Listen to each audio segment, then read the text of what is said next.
The reductionist bias present. Systems, methods, and methodologies there varies. Some of them are quite similar, others they diverge a lot. But what they have in common is the notion of feedback. And I would like to show you that I'm taking this very seriously. 1,469, that's the number of days from my previous talk here inside. This is 4 years, which, by the way, I think is a decent frequency. That's not my point, that's just a wink to Patrick and Steve. Then I talked about requisite inefficiency, and after the talk, I got a lot of questions about the presentation software I was using. So to avoid that, I decided today to use just PowerPoint. The other feedback was that I didn't present myself, so I'll spend 1 minute about that. So what would count as a relevant experience? It started 23 years ago. Yeah, I don't get it. I started as building software companies and playing different roles there, mostly as CIO, but also as a member of the board, and on the trenches as project manager. So I got different angles, which gave me legitimacy to continue as a freelancer, as an independent consultant. Mainly first with enterprise architecture and business process management, then management consulting, where a lot of VSN stuff happened, and also with linked enterprise data, which basically means using semantic technologies and linked data principles inside enterprises. In my free time, I enjoy sailing, music, and tennis. And speaking of music, I play in a rock band, but at home I listen to jazz, and today I'll be talking about pop, which is the way my talk is abbreviated. I've chosen that acronym because this is, for me, ultra-systemic topic and highly unpopular. But also it's a very difficult topic, so I was surprised I was put first. I should have come last, one of the survivors. But yeah, so here we go. I'll try to make it easy, and the structure is very simple. I'll deconstruct the title to make the structure backwards. So first about paradoxes, just a reminder what they are, why they are avoided, and why they shouldn't be when we are discussing social systems like organizations. Then about organizational paradoxes, why all decisions are by nature paradoxical, how organizations reproduce themselves through decisions, and how decisions absorb uncertainty. And last, productive is why I'm using productive. You will see that. And it will be also how to use this knowledge in practice. This is a practitioner's gathering, so the point 1 and 2 are theoretical. And I apologize about that. I'll try to keep them just not more than half. But the paradox is that if I don't spend enough time, then the third will not be understood. So you have to bear with me. Paradoxes, just a reminder what is a paradox, but even before that, it seems like there is a growing interest in paradoxes in organizations. And I would like to make a distinction between what you would find in literature, like this Oxford book of organizational paradoxes. They're understood as tensions and contradictions. But here in what I'm using as a basis of this talk, the social system theory, paradoxes are something that is only of the self-referential nature. So not about tensions, it's something which is using self-reference, and that's how social systems are produced according to that theory.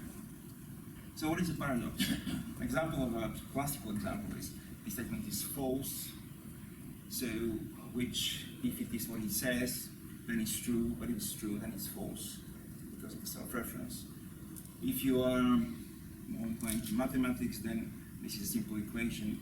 When you go like this, you find that there is no solution in real numbers. That's why people came up with what they call imaginary numbers. The definition of self-reference, the best one I found is Louis Kaufman, not to be confused with Stuart Kaufman. Self-reference is the infinite guys. Mandelbrot used self-referential equation in a very interesting way. He just solved the spatial paradox in time and then represented it back in space, which produced beautiful forms. And that approach is quite often now used. In fact, if you take any software program, it will contain loops, and the equation will be n equal to n plus 1, which is a paradox, but actually in time is not. In the East, that was never a problem. I think 2 millennia ago, there was this system Klatuscoti, which means 4 corners, and they stand for not only being and not being, the corresponding of true and false, but also both and neither. An example of neither would be a statement like tomorrow will rain, which is neither true nor false because nobody knows if it will rain tomorrow. In the West, that's not the case. In the West, we have Aristotle and the laws of thought. And the laws of thought is what governs a lot of technologies, and in fact, the whole science is based on that, on the no contradiction. They're quite useful, but the habit of using them in sciences like physics, mathematics, is transferred into social systems, and that's problematic. Why is it problematic? Because in other sciences, the person studying the science does not influence what they discovered. Newton discovered the law of gravity, but that did not change gravity. That's not the case with social systems, and good examples are Adam Smith and Karl Marx. Actually, what they did changed their object of study. So yes, we need the laws of thought, but they are from the perspective of the first order observation. And with the second and higher order observations, we need just the opposite, what Hans von Forster calls laws of cybernetics, the laws of paradox, ambivalence, and control. In using that, there are quite good theories that are applied in social systems to understand organizations, and I'm going to use a few of those. From mathematics, George Pastor Brown laws of form, and from biology, autopoiesis. These are the building blocks of Nicholas Fluhman's social system theory. So, normally I would skip the part with laws of form, but I just found out that you need a bit of a reference if you have not read that book. And some people that study Nicholas Fluhman, they do not actually pay attention to that, and they make wrong conclusions. So what I am going to say, I'll just scratch the surface. Don't take it as a crash course on the calculus of indications, just some references that you can have. It starts with the idea of distinction, which is the most elementary cognitive operation. Like if you go into the smallest particle, in other studies like the matter, for cognition, that would be the minimum thing, in the sense that there cannot be anything less than that unless you recognize something from what it is not, unless you distinguish it. So with this sign, George Spencer Brown also introduced a notation to distinguish what is inside and what is outside. But it's a powerful sign because, in fact, it makes a lot of things at once. It indicates the inside, the outside. It is itself a sign as a distinction, and also it shows the operation of making a distinction, but it should be made by somebody, so it also indicates the observer. And the laws of form themselves are the laws of calling. The distinction that made again is condensed to the same distinction, which is basically a way of defining what information is, in the sense that if somebody tells me now it's raining, and then 5 minutes later tells me again now it's raining, first time it's information, second time it's not. I already know, I'm already informed. That's why the two distinctions will condense into one, unless I've forgotten it in time. And then I've got just a question about assuming, of course, that the context is not changing. Because if you're changing the context, the distinction means something different. Recognizing the change of the context will be at least 20 more distinctions that we have to make. Sure. So this is a very elementary operation that we are talking about. I don't want to introduce a too difficult proposition, but actually Calvinism introduced a more fundamental principle. So it's around the second step from Calvinism as his fundamental step, not the first step. Let's put it this way: if we compare laws of form with Boolean algebra, then which are already based on intellect, which is only one line of thinking. then he starts just earlier with less assumptions, which enable him to continue further, embracing also the paradox. So I don't want to disrupt that, but we could talk about Yeah. that. And the last one is the re-entry, which is in fact that paradox lives naturally in that system, the calculus of indication. And then later on, Francisco Varela introduced a separate calculus based on that autonomous state, which is the re-entry.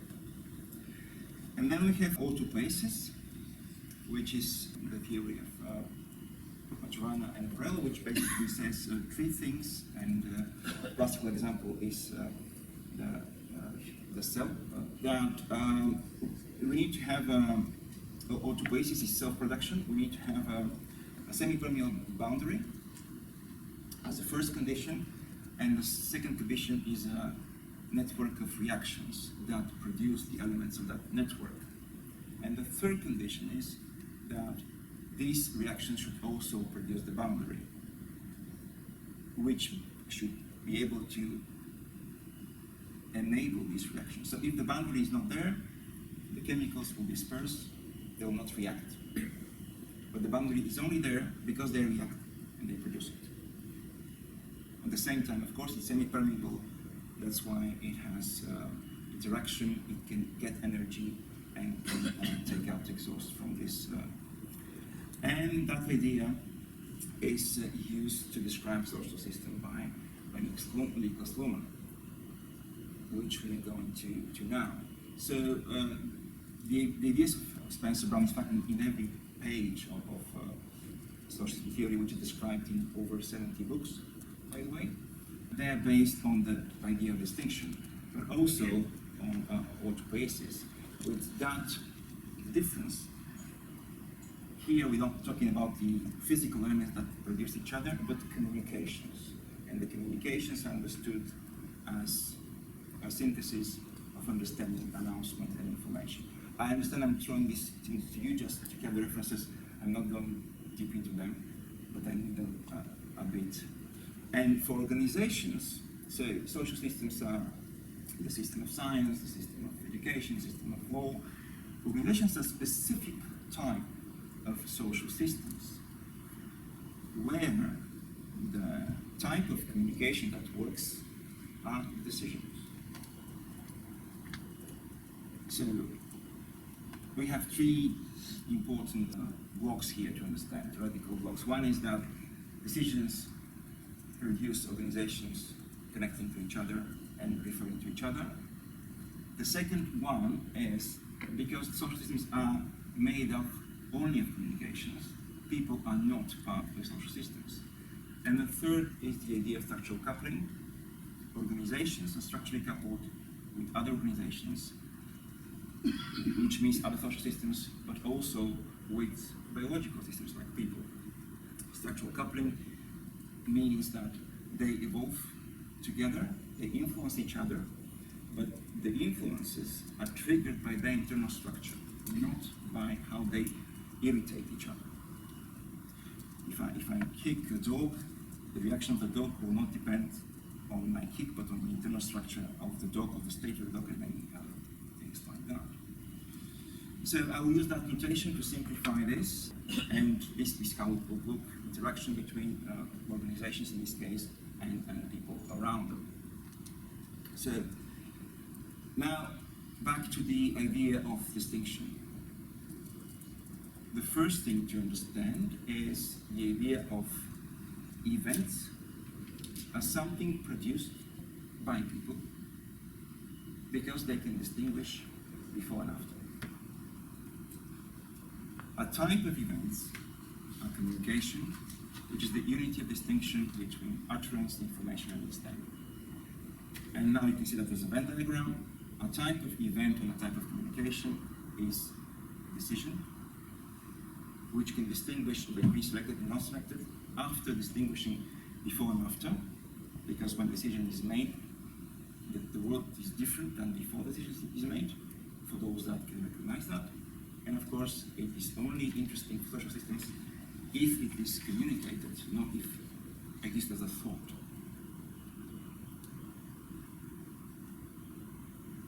And decisions, where everything is actually now coming to the topic of why we spend time on paradoxes. Decisions are paradoxes. Not some decisions. All decisions are paradoxes. And I'll try to convince you with 5 reasons they're paradoxes. First is coming from Hunt from Forster. Only those questions which are in principle undecidable we can decide. Which means that whatever is decidable is something that can be calculated. There is no need to make a decision. If there is a need to make a decision, then that's because something is undecidable. Second reason is that what a decision is, what is regarded as a decision, is just another decision. Something may not be understood in the social system as a decision. This is a difficult one, but I'll give it a try anyway. So the time is something produced by our ability to distinguish before and after. But the decision also makes another re-entry into that distinction, making, in a point of time, a difference between before the decision is made and after. And this one and the next one are the most important for what will follow. Every decision has to communicate its alternative, otherwise not a decision. If it was something which didn't have an alternative, then it was a calculation of decision. So it communicates its alternative, but also it communicates that it is not its alternative. Otherwise, nothing was decided. The communication of the alternative is a very important feature of decisions. Why? Because it allows to regret, criticize, and blame. And that's important for organizations. And the 5th reason is to understand not the decisions themselves, but the network of decisions as a paradoxical network, as a self-referential network. So imagine, in a moment, T1, there are several alternatives, and the decision maker makes a choice. Now, making a choice would enable other decisions to be made. But these decisions are actually the thing which will create the decision backwards. Because if nothing connects to the previous decision as its premise, it will just go as organizational noise, it will disappear. So only if what is enabled refers to what enables it, only in that case, the previous potential decision is now communicated a decision, and this goes forth and back. You see? Wasn't much. Now, productive. The word, was it very hard?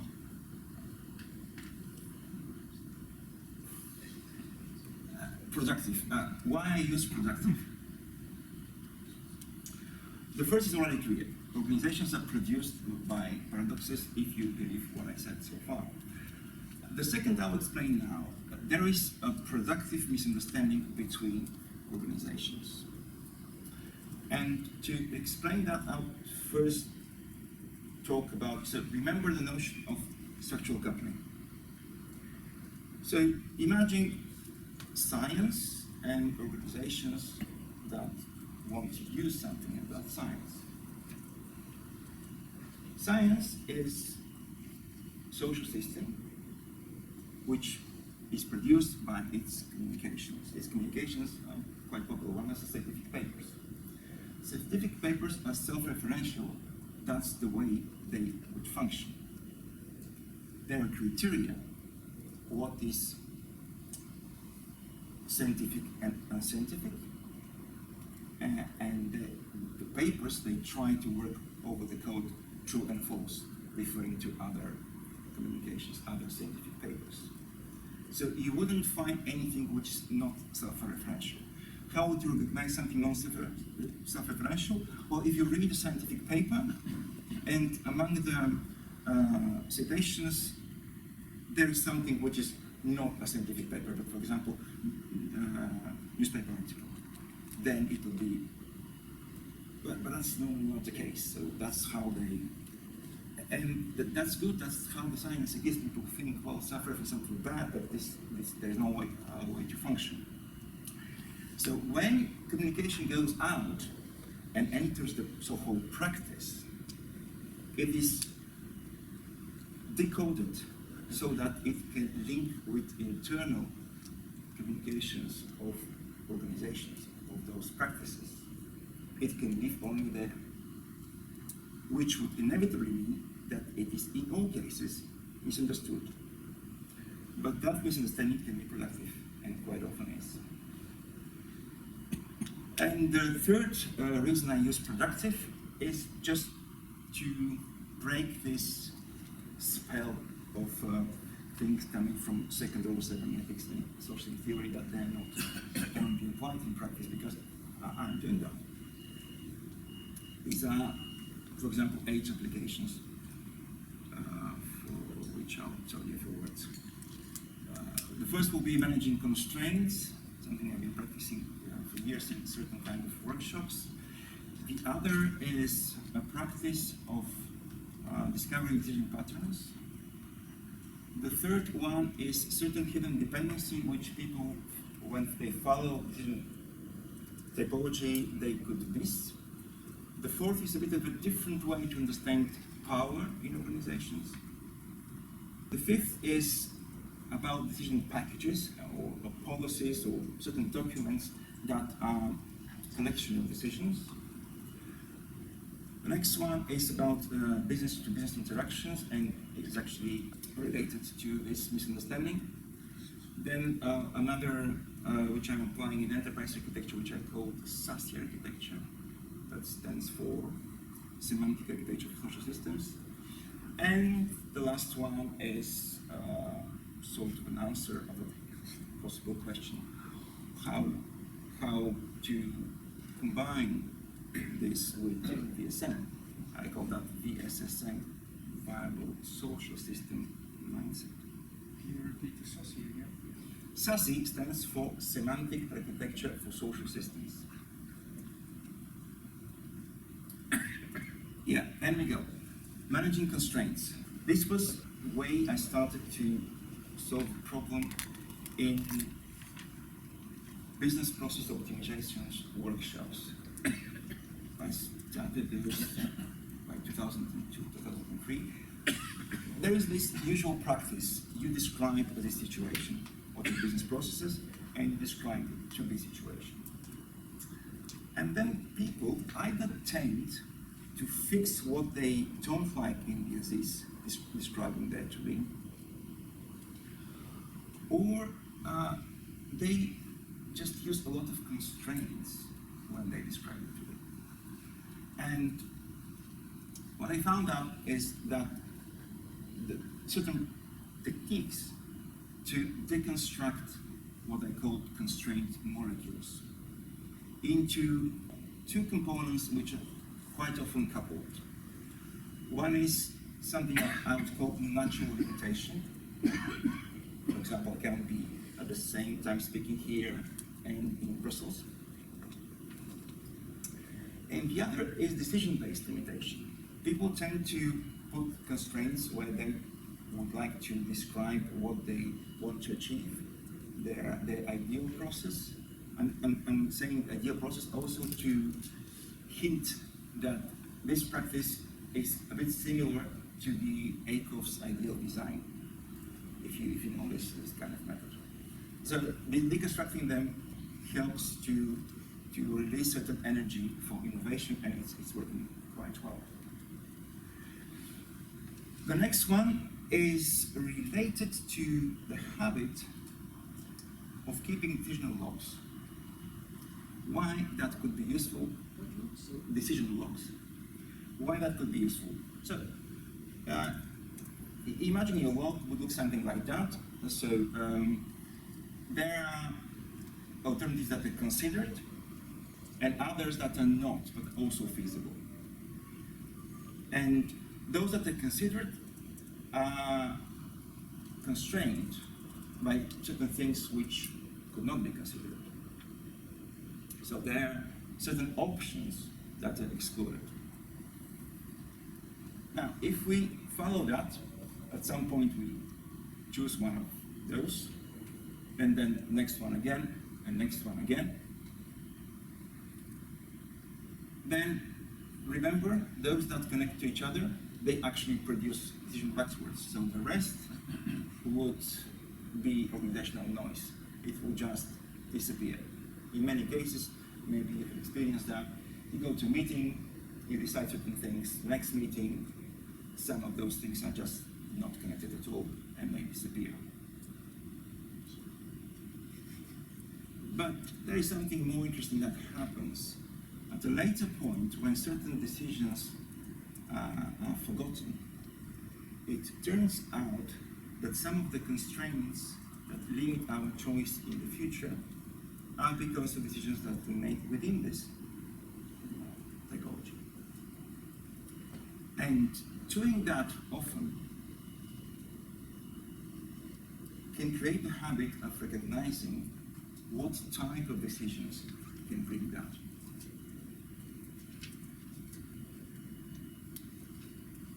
Now, these constraints are of two types as well.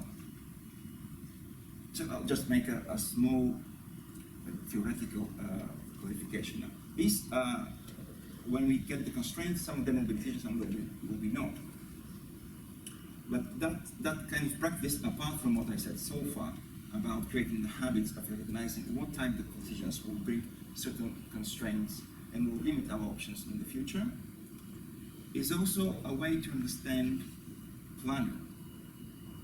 So planning, in fact, is a way of deciding decision premises. You fix something which you would use for a certain period to base your decisions on. We decided to this deadline to do this and not that. So you would package your decision premises. And I will continue with that practice in the following minutes. To see certain things that we know well in a different way. Now, just think about planning for a bit more. A perfect planning would imply perfect knowledge of the future, which would imply deterministic universe, which will make planning unnecessary. And the other is a different understanding of power. Now, remember Tom Graves said that unlike in physics, where power is defined as the ability to do work, in social systems is the ability to avoid work. I would use also some reference to physical things, because I found that that's a pretty good way to demonstrate decision-based understanding of power. So you see that diagram, and imagine there is a very heavy object placed like that. And then a person with power, I mean, the higher the force, the more this could be moved, could be slightly to the left. So the power holder will try to push it. And you're the power subject. You have these 5 choices. The stronger that push, then you would have less of those decisions you nominated, and you have to consider others that are feasible but were excluded.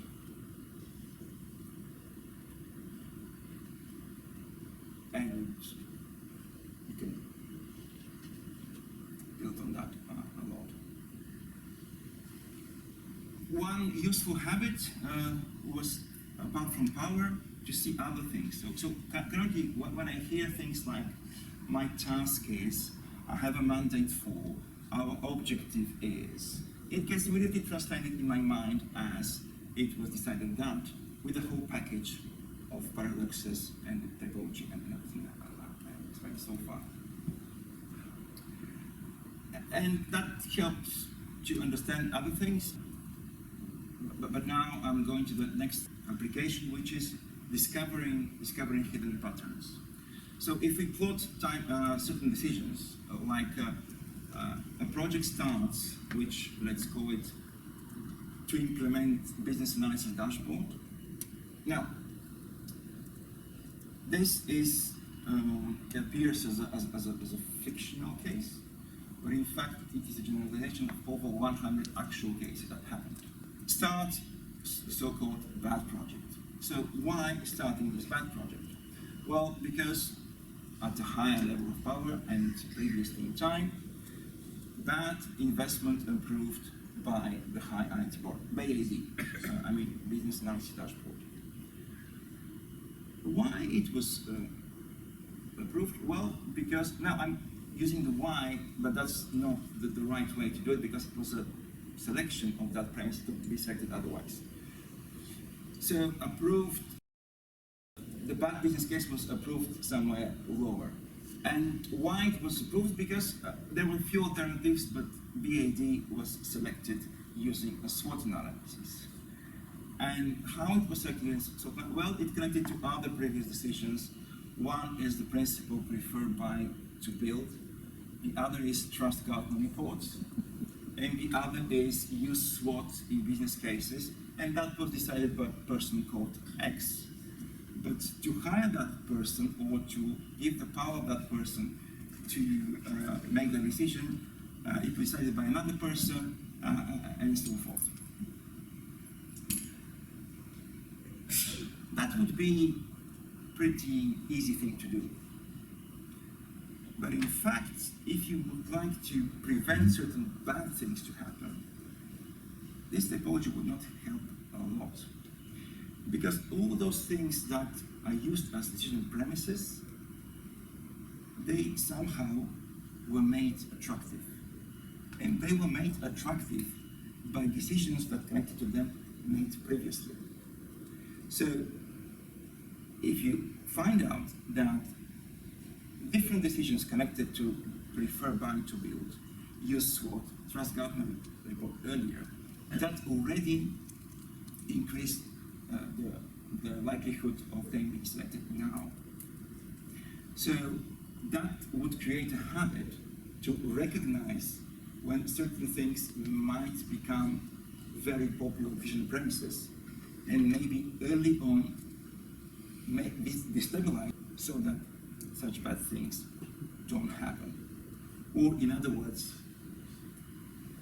this kind of connection is not the important one. The important one is the connection between the decision now and those colored dots that are not part of its chain.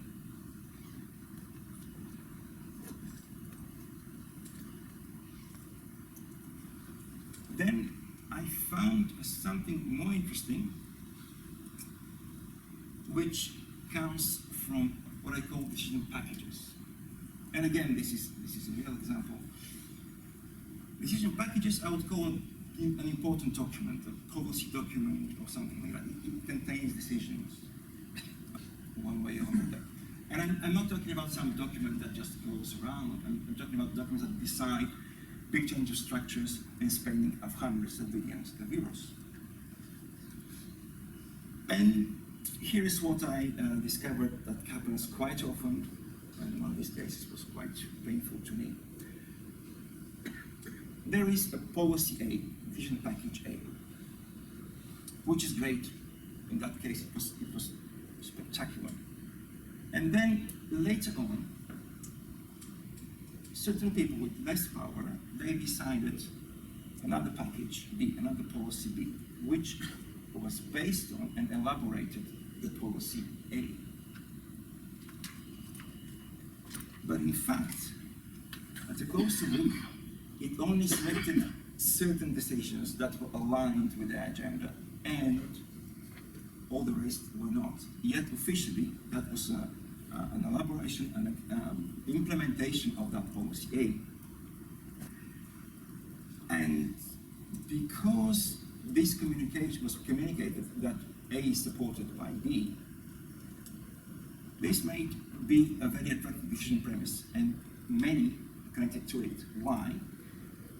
Because it's more recent, because it's more concrete, because people promoted it much more than A, and because it already claimed that it was an implementation of A. But in fact, what it produced as a result was the opposite of the A intention. The next thing is this business-to-business interactions. The idea that when something goes outside one operationally closed system to another, with which it is structurally coupled, it is decoded and encoded again, so that it is taken up by the internal communication network. And I will share how I discovered that as a very good explanatory part of certain phenomena. First, what I observed in big organizations is the phenomenon of local optimum. So there is one important project, and the project metrics are great. The KPIs show that it's a very successful project. But in fact, it creates a local optimum because it is detrimental for the overall enterprise. The second is a duality. Project KPIs show that the project is doing good, and then clients are not happy, or the opposite. And the third is something very interesting, how the evaluation evolves. So, but we are again in the project example. At some point, at the end of the project is said to be successful. And a year later, the same group of stakeholders say, well, that project was indeed successful.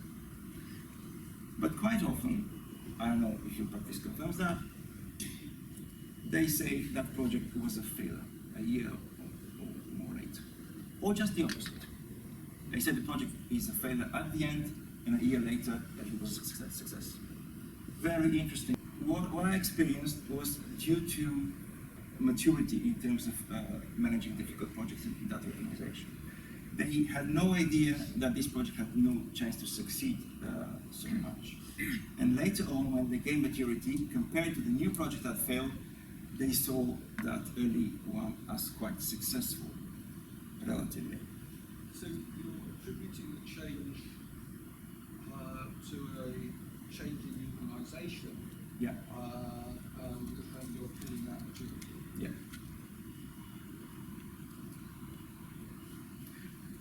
That was my initial thought. Now I'll continue. Then, what I started to apply something I called a for-you test.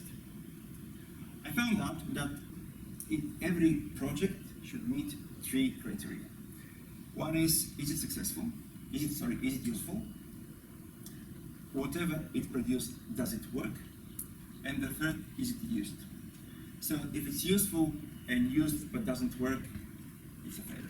If it's used and worked but is not useful, again, it's a failure. So you also can see that they have a different span. And that worked for some projects to explain how these things happen with the change of understanding. They should be successful, but they are perceived as not. And then, in fact, what helped to solve the rest of the cases was that idea of productive misunderstanding. In fact, requirements are communication. They appear as understood, but they can only be taken up by the project organization if it's part of its own self-referential network. And luckily, it wasn't only me that found out that there are two cases from Australia that compared 2 projects in construction with the same project manager, the same methodology. One of them was under budget and it was in shorter time, but the client was unsuccessful, and the other just the opposite. It's very interesting cases. I've put here a reference, you can follow that. The other is what I call SASE architecture, semantic architecture of social systems. This is a bit technical, so not go into that, but it is a way of combining the 2 paradigms, the paradigm of the first order and the nth order observation, by, from one side, having a different approach to information management, decoupling data from applications, fully centralized and yet with explicit semantics, to make less contradiction, in fact, to make what that paradigm is all about. And at the same time, understand the social system and its paradoxes and combine that to a big understanding. If somebody reaches there will be a reference, you can follow it and read more. And then, of course, the question comes, well, how to combine social system theory and the viable system model? They have certain things in common, like the notion of a system. It is a bit different though. Like if you try to apply Luhmann's social notion of system to the VSM, it would work for system 1. It wouldn't work probably for the rest. But then it comes something else, which is then the recursion. In the case of viable system model, it is achieved with the idea of a meta-system. There is also recursion in social system theory when it studies organizations, but it is achieved through the application of the difference between system and environment into the system itself. Then autopoiesis in VSM is used a bit metaphorically, in the social system theory is used literally. Information is a bit differently understood. For the notion of information in social system theory comes with the idea that information is something that informs. So it's the difference that makes difference in basic terms. In that sense, you cannot have the same news twice. And then we have the law of requisite variety, which is used a lot in both, and the idea of reduction of complexity and uncertainty. In the VSM, we have the usage of Ashby's ideas in the following way. There are attenuators and amplifiers with which we manage the complexity. Once the organization uses them, and then the management uses them to manage the complexity of the organization. And that's how the balance is achieved. Now, having the idea of decisions are also things which reduce complexity and create new complexity. They have uncertainty before the decision is made, then it is made and this uncertainty is reduced. but then a new uncertainty is produced because maybe nobody will connect to that decision. So if you would like to use the idea of attenuators and amplifiers, you would have a filter, an attenuator before decision, and always an amplifier after. What I find especially interesting is the idea of people in the VSM. Everywhere in the books there's a lot about people, but then when you see the model, they are somehow missing, and that's been something raised, I think, by many people that had some criticism for the VSM. And I think the social model provides a nice solution to that, which, when you check all the rest, is fitting logically quite well. This is how I draw the VSM, with different circular way, why you can see that reference. But basically, my answer is that people are not in system 1, 2, 3, 4, and 5, because systems are made not of people, communications. Systems are people actually part of the environment. They produce all these systems. Of course, this is an ugly picture, so I'll prefer if you can imagine something like that, with people being the bubbles and system being the bubbles and people being in their environment.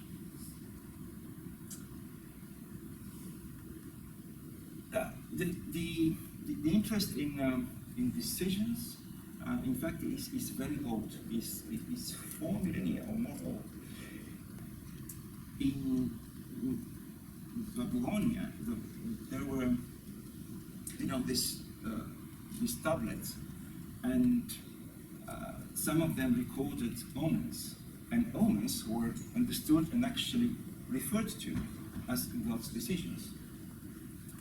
What is even more interesting is that one of the first work in philosophy, this dialogue of pessimism, is treating decisions already at that time as paradoxes, showing that the alternatives that they choose from are in fact equal.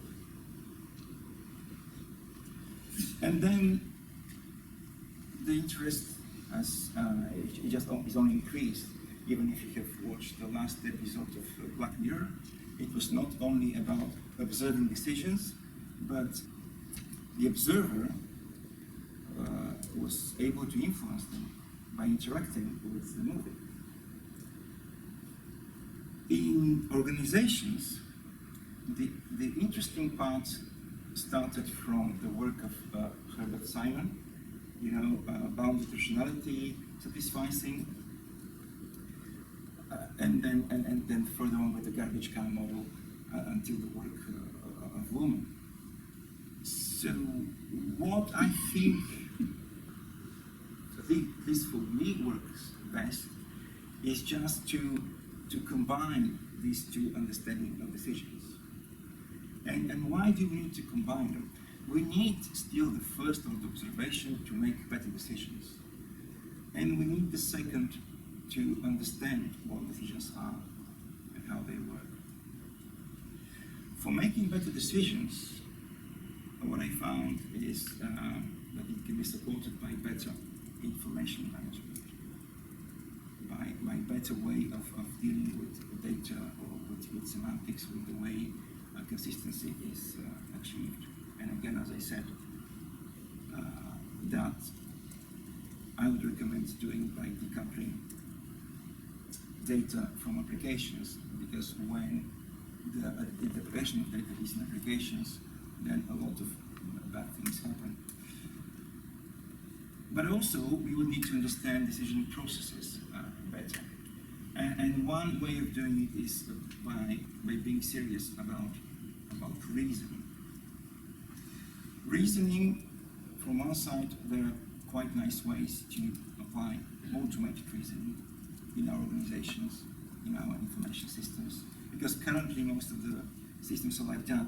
You can take from your database what you can tell the database, or what you can already told the database, but it cannot get more, it cannot deduce unless you apply the different approach. And then also reasoning in terms of different culture of argumentation, different way of showing when things like the strongman pattern appears or others, the chain of reasoning, the contentions, the objections.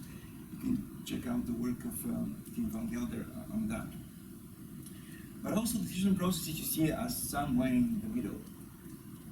And something that would support them very well is the garbage can model, which appeared in 1972, and after that there was a lot of work done, and currently the interest only increases because it's especially useful when the situation is uncertain. So how many of you know about the garbage can model?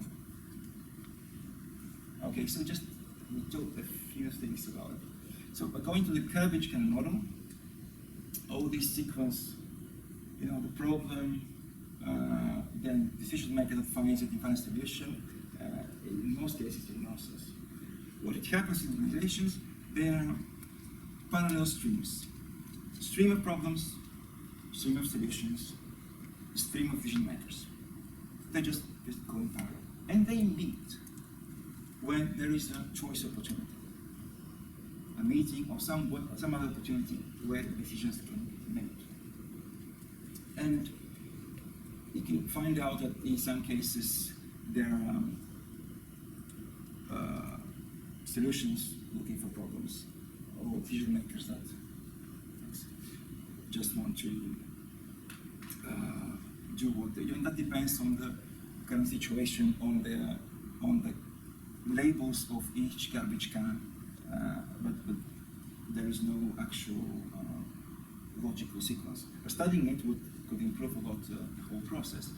And then understanding decisions is also a matter of decision paradoxes, which I try to explain today, including these 8 applications. Now, I do not like futurists, but I'll make an exception. I'll try to predict something. You could have checked whether there were any in the room. Sorry? You could have checked whether there were any futurists in the room. But no, it's all right. Go on,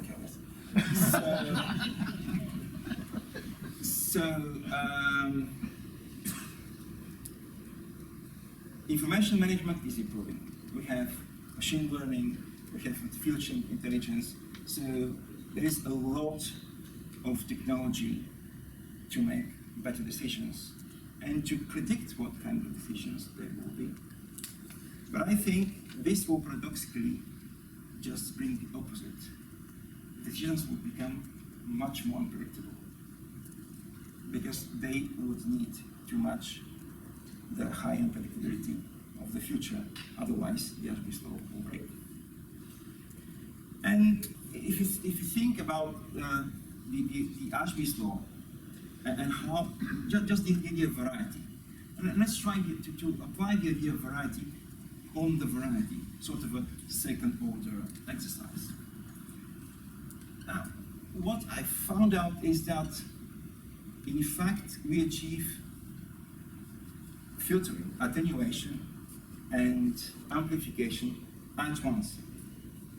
How come? So the world is so diverse, there are so many things happening, and we reduce that into the notion of system, with which we understand it better. And then we have the complexity, and we reduce things like colors, numbers, states, money, to one notion of variety.